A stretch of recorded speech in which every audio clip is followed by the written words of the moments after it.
E aí galera, beleza? Eu sou o Johnny e hoje eu tenho uma pergunta pra você. Por que você não gosta de One Piece?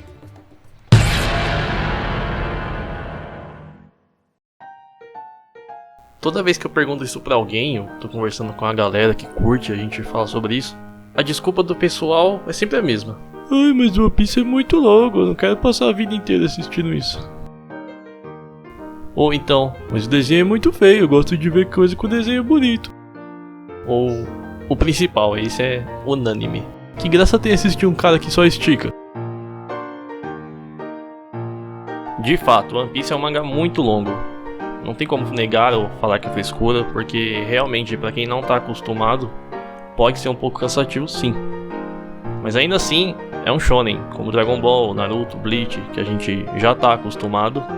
Só que o One Piece tem um foco na profundidade da história, exploração e desenvolvimento dos personagens, sempre deixando as batalhas para os momentos mais decisivos de cada arco. Falando um pouco da história e da profundidade, por exemplo, nós temos aí Dragon Ball, que é aclamado e indiscutível a fama que tem. Em Dragon Ball tivemos em seu início as lendárias esferas do dragão e a jornada pela busca delas. No decorrer da série logo notamos o quão banais se tornaram as esferas e como qualquer acontecimento acaba sendo diminuído por isso. Qualquer coisa é só juntar as esferas que está resolvido, ou seja, ficou bem banalizado e isso é um fato. Já em One Piece, mesmo hoje para quem acompanhou todos os mais de 1000 capítulos, perguntamos que diabos é One Piece? Como com tantos capítulos sabemos tão pouco sobre o que pode ser isso? Aí é que entra a profundidade e exploração. Quanto mais buscam pelo tesouro, mais descobrem que existem muito mais coisas envolvidas do que apenas um monte de ouro guardado. O que sabemos com certeza é que é algo que vai mudar drasticamente toda a estrutura daquele mundo, e que praticamente todo mundo busca por ele. Uma curiosidade sobre isso é que mesmo o pirata mais poderoso da história, ele não criou o One Piece, como sempre pareceu. Ele descobriu. Por quê? Porque foi deixado ali por alguém que viveu muitos séculos atrás, mas por algum motivo não revelou ao mundo. E o mais interessante é que quando esse pirata, o mais forte, ele encontrou este tesouro, ele simplesmente riu.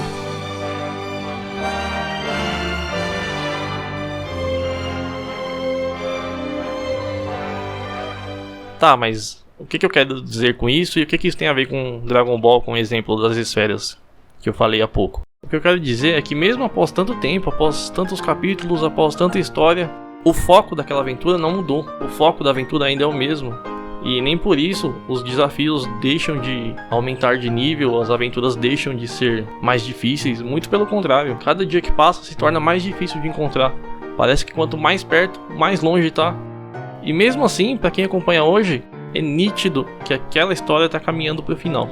Só lembrando, eu não estou falando mal de Dragon Ball, muito pelo contrário, eu amo Dragon Ball. Foi através de Dragon Ball Z, inclusive, que eu comecei a gostar de anime e assistir anime. Agora falando em desenvolvimento de personagens, você que é fã de Naruto, lembra quando você assistia Naruto? Lembra quando você chegou em Naruto Shippuden e ficou super chateado porque os personagens como Rock Lee, ou mesmo Neji, que era um gênio, foram super pouco explorados e desenvolvidos, praticamente empurrados com a barriga por toda a série. Sem falar da morte do Neji, né? Fala sério. Isso eu tô citando 2 exemplos, a gente podia usar vários personagens de Naruto que simplesmente foram deixados de lado. Quem não queria ver esses caras tendo lutas épicas e emocionantes como foi no Exame Chunin? Ver realmente todo o potencial que eles tinham no passado. Não sei vocês, mas pra mim isso tudo foi bem triste, foi bem decepcionante, porque eu sempre gostei muito de Naruto desde o começo e Shippuden eu tenho que falar que várias coisas me decepcionaram.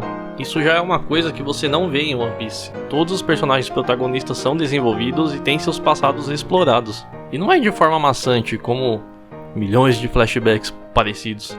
Tudo é sempre bem encaixado no decorrer do roteiro, fazendo com que não seja cansativo ou repetitivo para quem está acompanhando, resultando em personagens super bem construídos dentro da proposta a cada qual um deles foi criado. E até mesmo personagens secundários ao longo do tempo, que fica claro em personagens como Vivi e Shirahoshi, que tem uma evolução notável em seu caráter, maturidade e coragem para enfrentar situações que antes não poderiam, além da crucial importância que parecem ter em relação aos diversos mistérios que cercam o tesouro One Piece. Ainda falando dos secundários, companheiros de viagem de Luffy e seus amigos, muitos deles também evoluem a nível de combate, ficando páreos com os próprios protagonistas, como é o caso dos samurais do país de Wano, Quem imaginaria que eles, que são personagens secundários, seriam tão poderosos ao ponto de enfrentar quase de igual para igual o vilão que tem o título de criatura mais forte, que até mesmo derrotou o protagonista com um só golpe. Em termos de batalhas emocionantes, One Piece não perde em nada para outros animes do gênero. E diferente de muitas outras histórias, aquele mundo é tão grande e vasto que seria um crime focar somente no protagonista da história, ou simplesmente dar poderes a ele do nada só para ele se equiparar com grandes poderes, já que a graça está em toda a sua jornada e evolução no bando pirata como um todo e aquilo que o cerca. E falando em personagens páreos com o protagonista, que tal falar um pouco daqueles que são os mais poderosos daquele mundo? Como quando um monstro pirata Barba Branca inicia uma guerra contra a marinha para salvar um de seus filhos. One Piece meio que se passa numa era de exploração naval, então a marinha é a potência militar suprema naquele mundo. Não à toa, Barba Branca é conhecido como o homem que tem o poder para destruir o mundo. Com seus poderes ele é capaz de criar vibrações no ar, terra e mar, gerando terremotos e maremotos em escala global, que foi como ele praticamente destruiu toda a ilha onde se encontrava o quartel-general da marinha.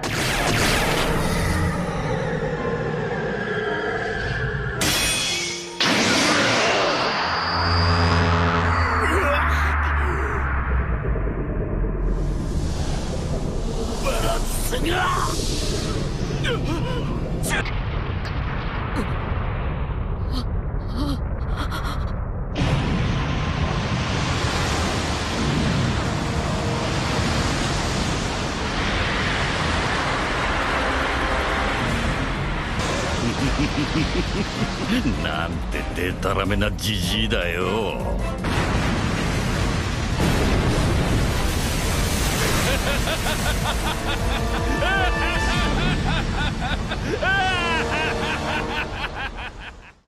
Além de poder concentrar este poder em pontos específicos através dos punhos ou lâminas, causando dano descomunal em seus inimigos. Imagine só você receber um terremoto concentrado na cabeça. Cara, não tem como. Mano, não tem como, não dá. Imagina, ó, terremoto na cabeça, cara. Não dá pra tancar. E isso é um pouco do poder de um dos personagens mais fortes. Um deles. E detalhe, ele fez tudo isso numa idade super avançada. Sim, ele era um idoso e sofria de uma doença que provavelmente era câncer. Imagina um cara desses no auge do poder, o que ele não teria feito. Bom, mas a gente tá falando da história, né?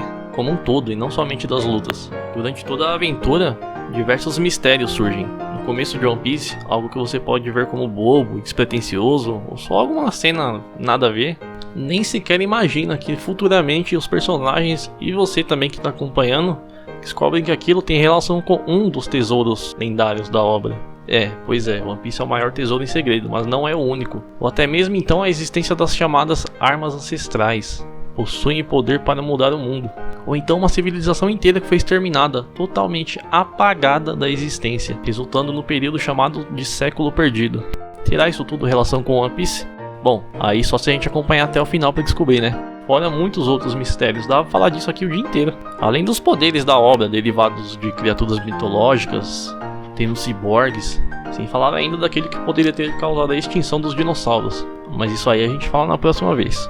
One Piece é longo? É óbvio, mas tudo acontece de forma tão natural e fluida que não importa quantos capítulos você leu ou episódios você assistiu, você sempre espera ansiosamente pelo próximo. Depois que você atravessa essa barreira imaginária de ser muito longo, vai acabar admirando a melhor história de todas. Mas e agora? E o desenho feio? Como é que faz? Você acha feio por quê? Porque os personagens têm uma aparência boba e não seguem corretamente a anatomia?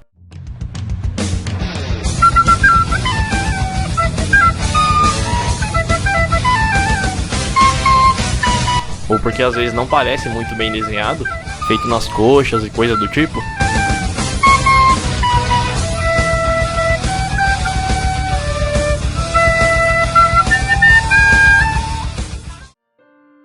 Mas alguém vai falar: ah, só que esses mangás que você falou também tem páginas bonitas e não sei o que. Assim como One Piece, tem artes muito bonitas e detalhadas. A verdade é que o autor de One Piece, no começo, ele criou para ser uma história engraçada. Não ia ser uma história tão grande, com tanta batalha, com tanta profundidade. era um negócio para ser descontraído. Tanto que ele mesmo fala que ele criou esse traço para fazer o One Piece. Esse não é o real traço dele. E mesmo assim, ao longo do tempo, você percebe como evoluiu o design dos personagens. Ele não manteve aquele design bobo. Não mudou completamente porque ele não pode perder a identidade que ele criou. Mas como nas imagens aí na tela, é notável sim uma boa evolução. E chegamos à última parte.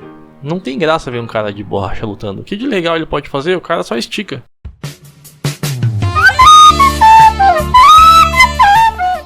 Nossa, como eu ouço isso, cara, como eu escuto isso, mano. Bom, eu posso fazer um vídeo somente sobre o Luffy e seus poderes de borracha. Se vocês quiserem, basta deixar nos comentários que eu faço um vídeo só sobre isso, além de fazer o comparativo e explicação de outros poderes da série para vocês poderem entenderem melhor que não é só um cara de borracha que existe ali e tem muita coisa por trás disso. Bom, eu posso fazer um vídeo somente sobre o Luffy e seus poderes de borracha. Se vocês quiserem, basta deixar aí nos comentários que eu faço um vídeo só sobre isso. Sim, precisamos de um vídeo inteiro só para falar disso. Quem diria que um cara de estica daria tanto trabalho para explicar, né? Além disso, posso explicar também os poderes do mundo de One Piece de forma geral para vocês entenderem. Bom, acho que é isso, galera. Espero que vocês tenham gostado. Não esqueçam de deixar aí se vocês querem um vídeo só sobre o cara de borracha. Se você gostou, deixa um like, se inscreve no canal, compartilha aí com a galera, porque deu um trabalhão para fazer esse vídeo e é só o primeiro do canal. Espero que o primeiro de muitos ainda. Valeu, fui!